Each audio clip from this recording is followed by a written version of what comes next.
Malugod po namin tinatanggap ang pagkakataong talakayin ang legalidad ng paglilipat ng pondo.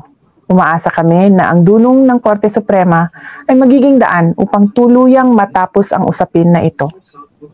Ngayon naman, tutukan natin ang mahirap na tungkulin sa pagpapataas ng antas ng kalidad ng edukasyon sa ating bansa. Okay. Okay, next, ito. Now, Madam Speaker, ayon sa JC Joint Circular, kinakailangang magbigay ang OVP ng kopya ng kanilang accomplishment report. Diba?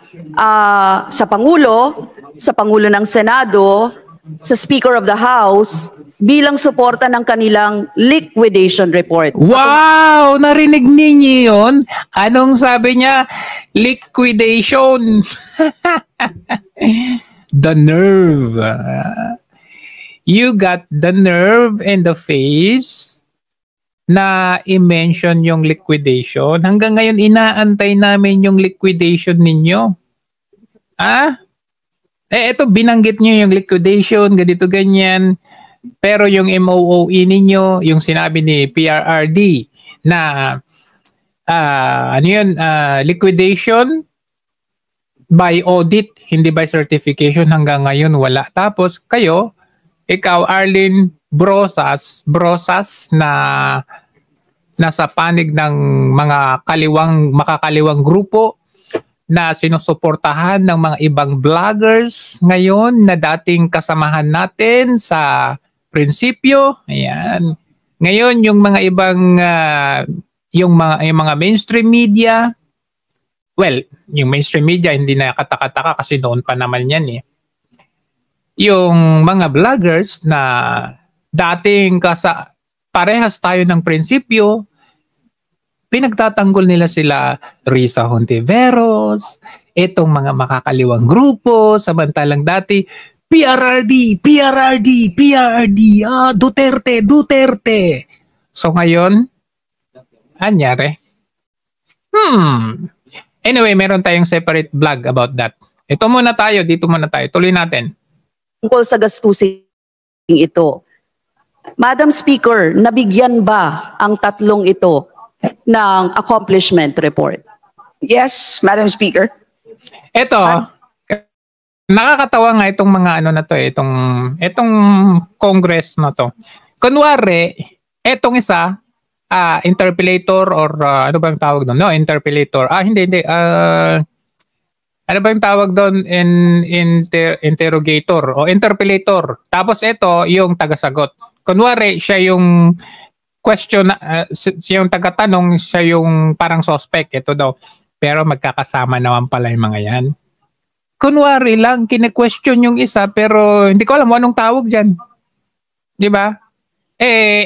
Sabi nito 19 days. Sabi nito 11 days.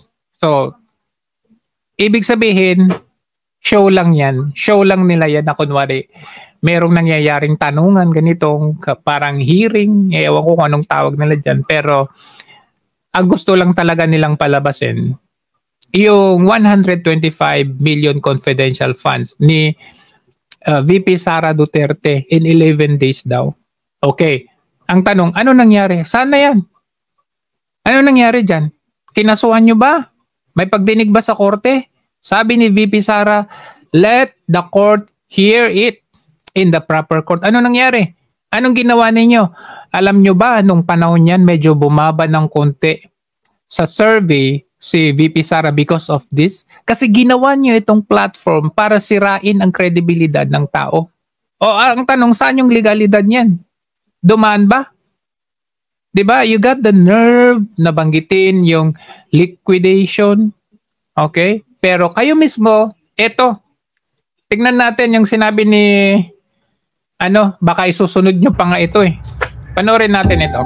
Nakasaad po sa ating saligang batas sa ilalim ng Article 6 ang kagawarang takapagbatas.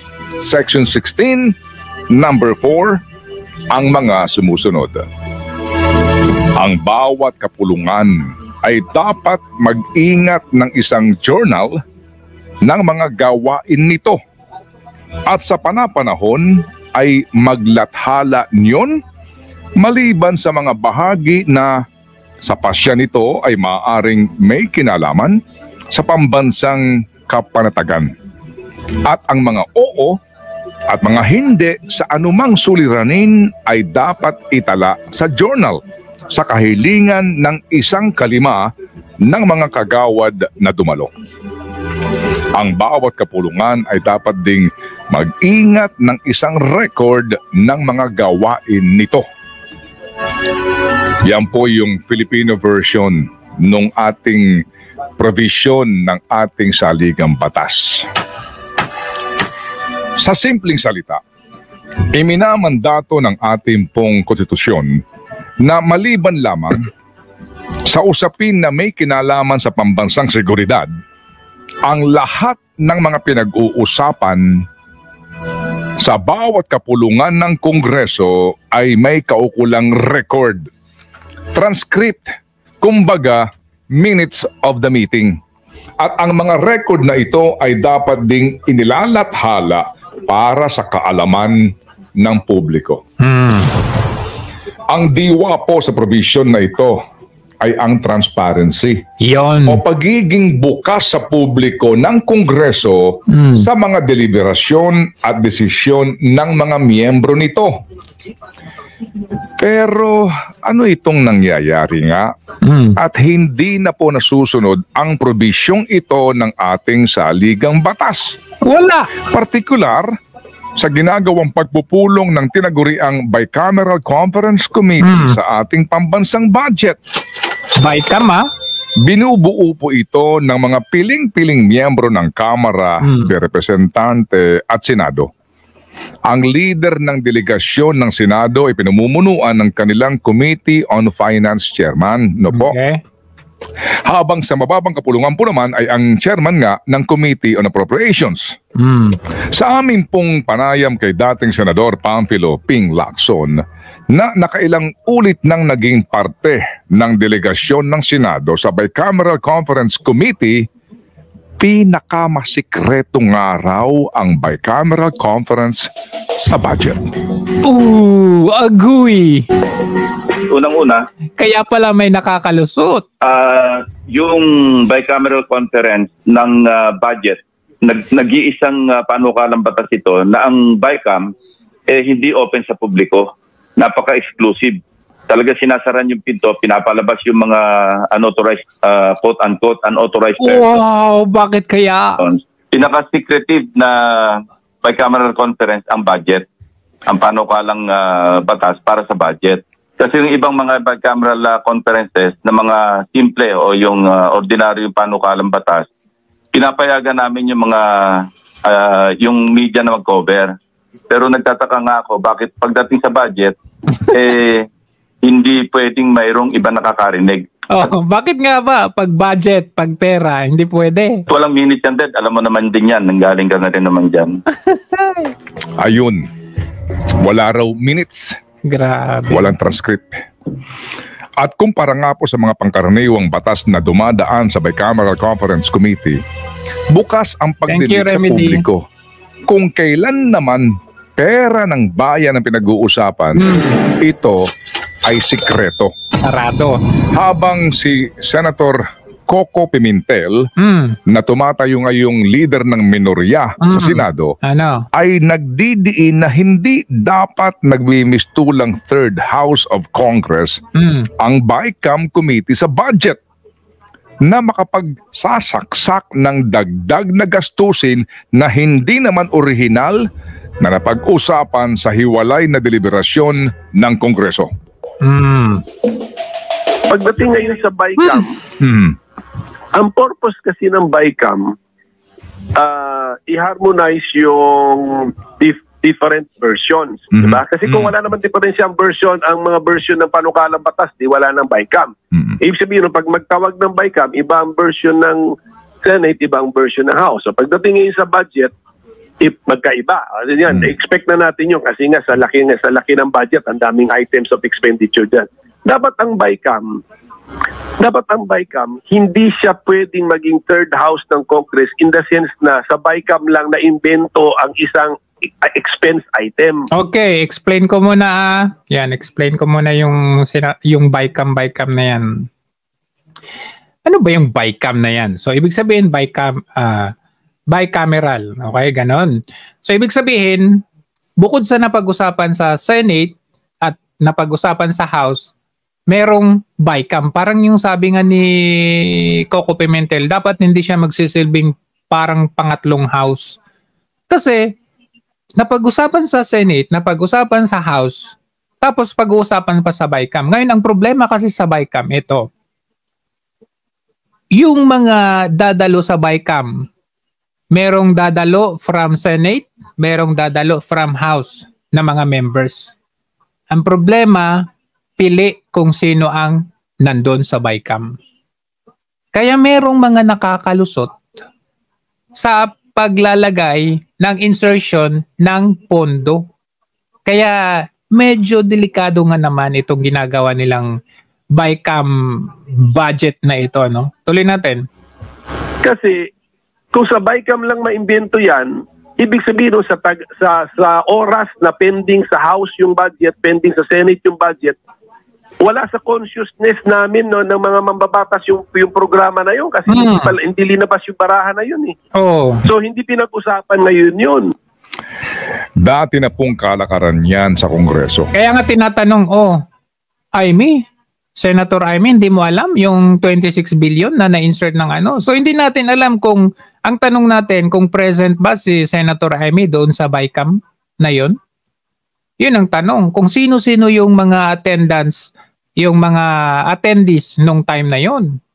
At dahil nga po sa kadalasan ay tahimik lang ang mga miyembro ng dalawang kapulungan na ito, lalo na kung sa palagay nila ay ayos na ang buto-buto, if you know what I'm saying, nakakalusot ang mga sinasabing singit o insertions na ito. Pero heto nga po, at nagpupukulan na naman ngayon ng aligasyon ang ilang senador at kongresista. Bakit biglang nagkaroon ng 26.7 billion pesos na budget para sa AKAP o Ayuda para sa Kapos ang Kita program, gayong wala naman ito sa National Expenditure Program o NEP o sa mismong panukalang budget na isinumite ng Pangulo sa Kongreso? Sinasabi ng ilang senador, wala ang AKAP maging sa naging pagpupulong ng Bicameral Conference Committee sa budget. Umano'y naisahan sila. Hindi nila alam na may isiningit daw ang mga congressman na pondo para sa AKAP nang binuo ang final report ng BICAM. Ang tanong, paano nyo kaya masolusyonan yung ganyan? Sabi ni Senator Amy, hindi ko alam yan kung ano-anong insertion, nagtitiwala kami na wala namang kalokohan. I mean, this is not about trust. Kung talaga kayo na, alam yun, bantayan ninyo, hindi po pwede na, dapat nga dito merong media or merong tagalabas na witness. Kumuha kayo ng jury, ipasok nyo dyan sa loob na yan. Hindi po pwede yung mga ganito. Ang buwelta ho naman ng mga congressman, anong hindi nyo alam pumirma kayo sa report. Subalit mismong si DSWD Undersecretary Fatima Alaya de Maporo sa hearing ng Senado ay nagsabi na ang AKAP ay wala sa isinumiting panukalang budget. Nako! Paano yan? Hindi pala kasama yung AKAP. Pero ang sinabi nila, yung 26 ay para sa AKAP ng DSWD. AKAP ika niya is just as foreign to DSWD. Alalahanin po natin na ang panukalang pambansang budget ay dapat dumaan na sa mahaba, masusi at masinop na proseso bago pa man maihain ng ating Pangulo sa Kongreso. Nagsisimula ito sa pagpupulong ng Development Budget Coordinating Committee na binubuo ng Secretary ng DBM, Finance Department, Bangko Sentral Governor, NEDA Director General, at tanggapan ng Pangulo. Oh, saan ang mga yan? Sila ang sisiguro sa mga economic target at kung papaano mapopondohan ang bawat gastusin ng pamahalaan.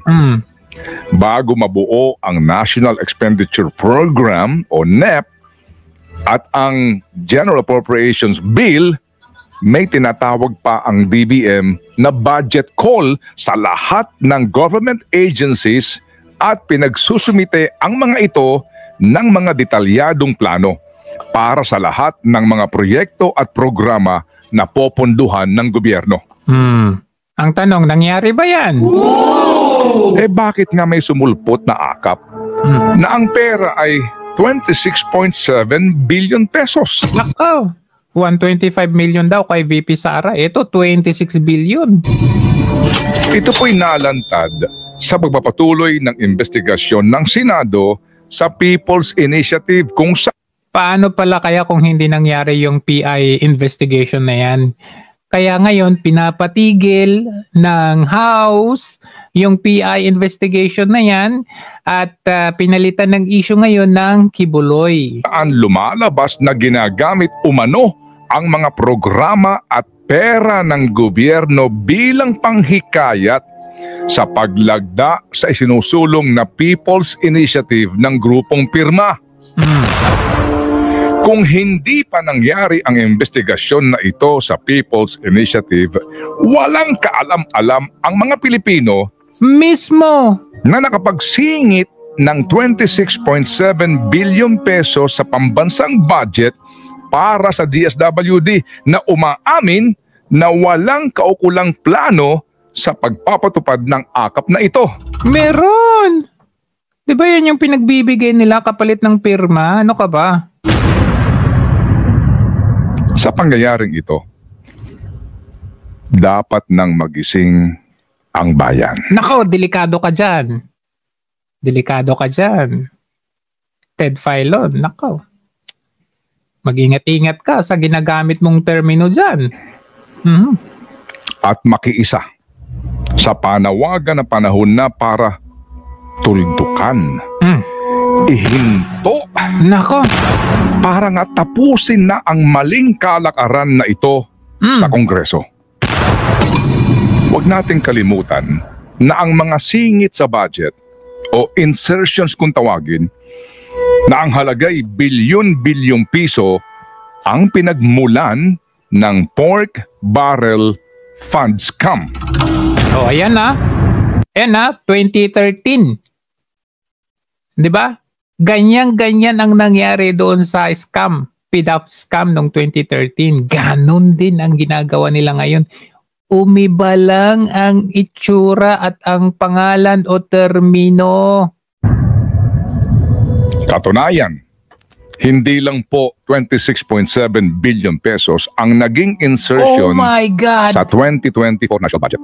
Meron ding 176 billion pesos na Nako. naisingit sa budget ng DPWH.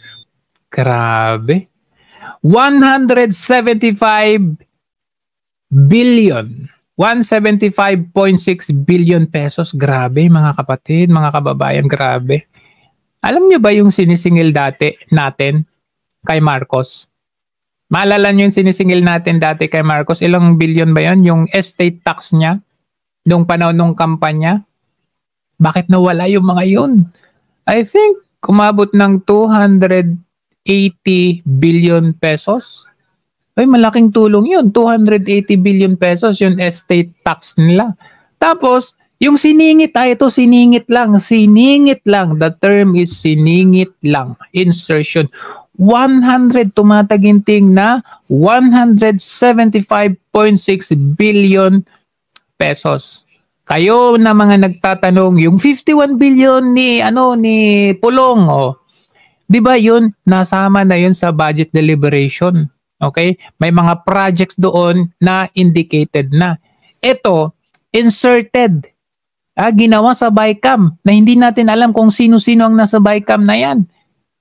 Delikado. Para ngayong taon, At inaamin mismo ng Secretary ng DPWH sa amin timpong panayam na wala rin yon sa kanilang kaalaman.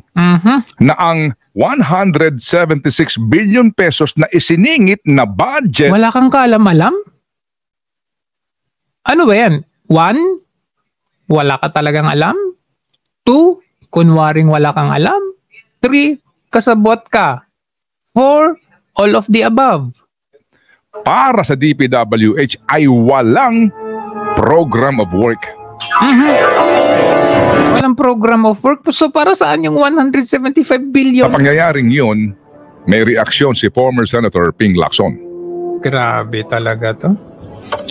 Paano ma-implement kung walang program of work? Yun ang unang tanong. Ibig sabihin, may paggagamitan na iba. O kaya, ito na yung tinatawag nating post-enactment, yung post-legislation na implementation. Ibig sabihin, balik na naman tayo sa pork barrel. Ibang anyo. Alam mo, Ted, maski lagyan mo ng lipstick at makeup. Post-enactment, parang pork barrel. Remember yung pork barrel noon? Ano nila ginawa yun? O ito budget mo, o ito 100 million sa'yo, o ito 1 million, 1 billion sa'yo, o ito ganito ganyan. Pinag-separate, pinag-distribute nila sa mga senador, no? And mga congress nung time na yon. So, it's up to a senator or a congressman kung saan niya ilalagay yon. So, post-enactment program. So, ano yun? Bigla kang mag-insert ng 175 billion tapos, hindi. Pag mag-isip pa tayo kung saan natin dadalhin ito. Ha? Pork barrel is back. Ha? Pork barrel is back. Iba lang yung pangalan ngayon. Ang galing ninyo talaga. Sa pambaboy. Anong itsura nun? Baboy, diba, baboy pa rin?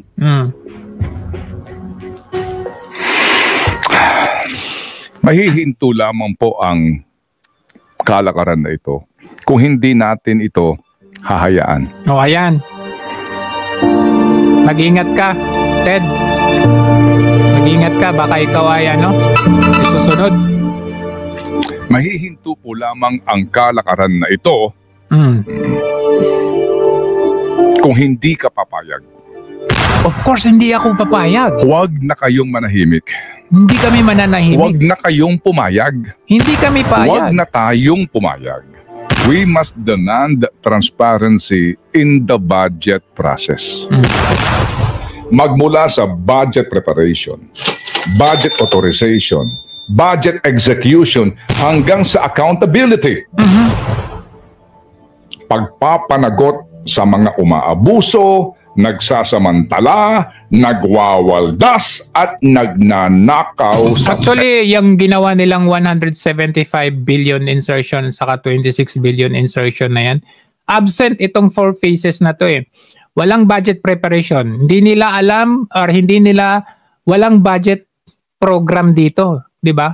Basta lang nag-insert sila para saan? Sabi, AKAP, nagulat yung undersecretary.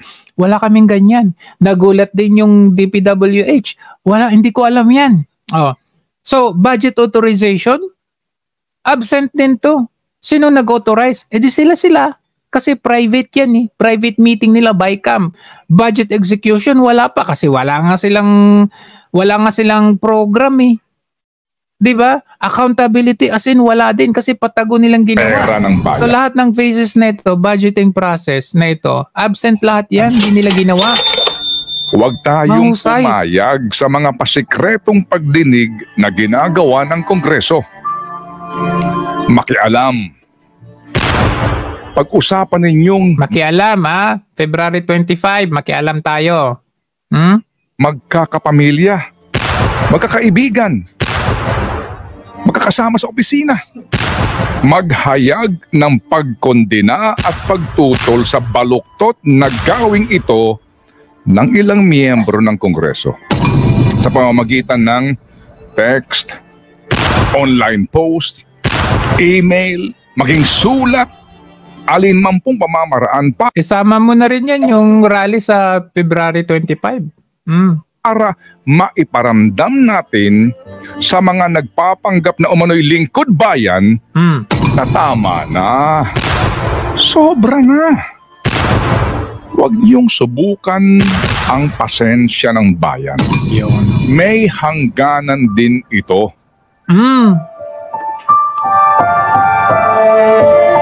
Think about it. Okay. So yun lang. Grabe, no? To sum it up, siya lang yung few na media na natitira talaga na nagsasalita or kasama pa rin natin dito sa check and balance. Wala na akong makitang ibang media. And take note, nasa loob siya ng TV5 or News Everywhere. Hindi kaya one of these days ay isusunod na ito o ano man ang gawin dito, baka ang gawin dito ay tanggalin. Remember, may mga tinanggal si Marcos na sina Ina Reformina, 'di ba? Tinanggal nila. Halata na talaga yung mga ginagawa nila. So, dito pa lang itong expose ni Ted Filon is big help, no? Kung makikita, nagbasa rin ako sa comments kanina doon, makikita mo na nakakatulong na makakagising din sa mga iba na nandyan sa kabila, na nakapagtataka yung mga kasamahan natin dati sa prinsipyo ay sobrang layo na.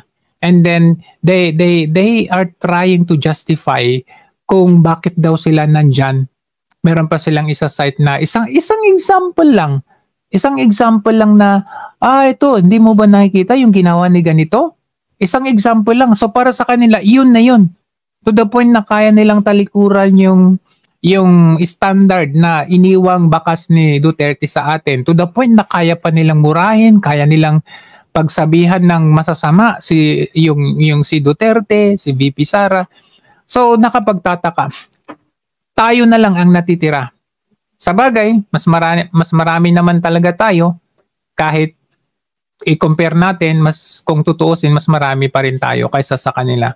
So eto na, mismong isa sa mainstream media ay nagsasalita ng ganito, hindi talaga malayong mangyari na isang araw may katapusan ang lahat. So tayo, February 25, nakita ko nga sa balita kanina lang, parang may balak ata yung mga kapulisan na pigilin yung rally. Tapos meron pa silang sinasabi na mamanmanan daw nila yung mga politiko or mga kilalang tao or politiko na dadalo dyan sa rally na yan. Grabe naman kayo, wala na ba kaming karapatan? Wala na ba silang mga karapatan, di ba? Sa anong gusto ninyo? Yung rally na yan, as long as may permit or ginawang tahimik, peaceful, so bakit ngayon palang nililibelan nila na gulo daw yan? Gulo, parang ganon. So ang galing talaga ng administrasyon ngayon. But anyhow, hindi tayo patitinag. Magkita-kita pa rin tayo February 25 dyan sa rally na yan.